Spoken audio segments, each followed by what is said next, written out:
কার দরওয়াজায় যাবে?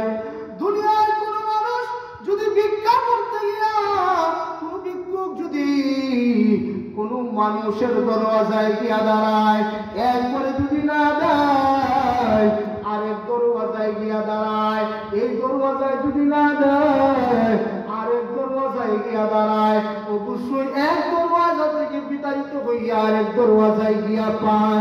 প্রভু গো, আমি অনেকের দরওয়াজায় গেলাম, উমরের দরওয়াজায় গেলাম, উমরও আমাকে বিতাড়িত করিয়া দিছে।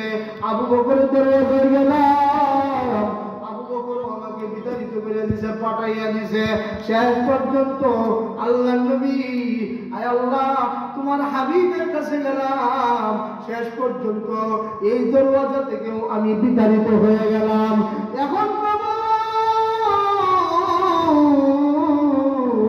এমন এক দরওয়াজায় আসলাম, আর তুমি যদি আমাকে তাদের মতো লাঠি মেরে তাড়ায় দাও, তোমার এই গুনাহগার বান্দা কার দরওয়াজায় গিয়া দাঁড়াইবে?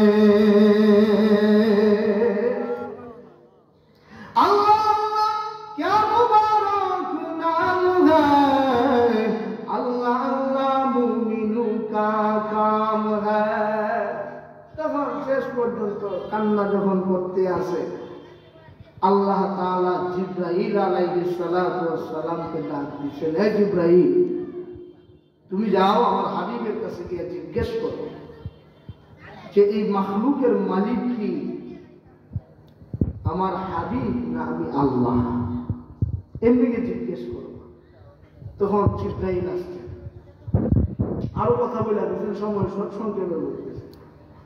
আল্লাহ নবীর দরওয়াজায় এসে সালাম দিয়েছেন, আসসালাতু ওয়াসসালামু আলাইকা ইয়া রাসূলুল্লাহ।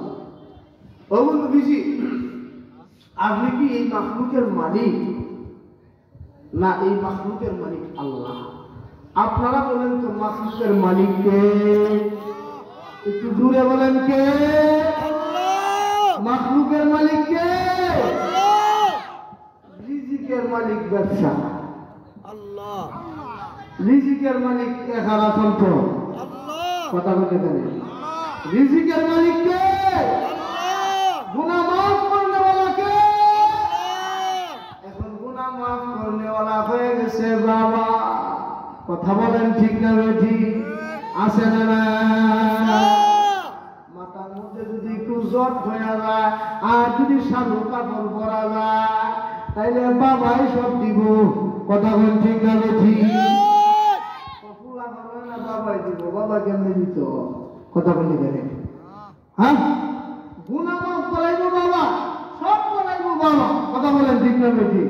কথা বলে না, তারা কয় বাবাই সব করে লাগবে, কথা বাবার উপরে সব ছেড়ে দেয়। কথা বলেন ঠিক না বেঠিক?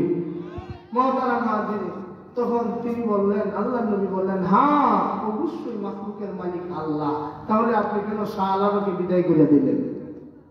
তখন আয়াত নাযিল হয়ে গেছে। মহতারাম হাজির,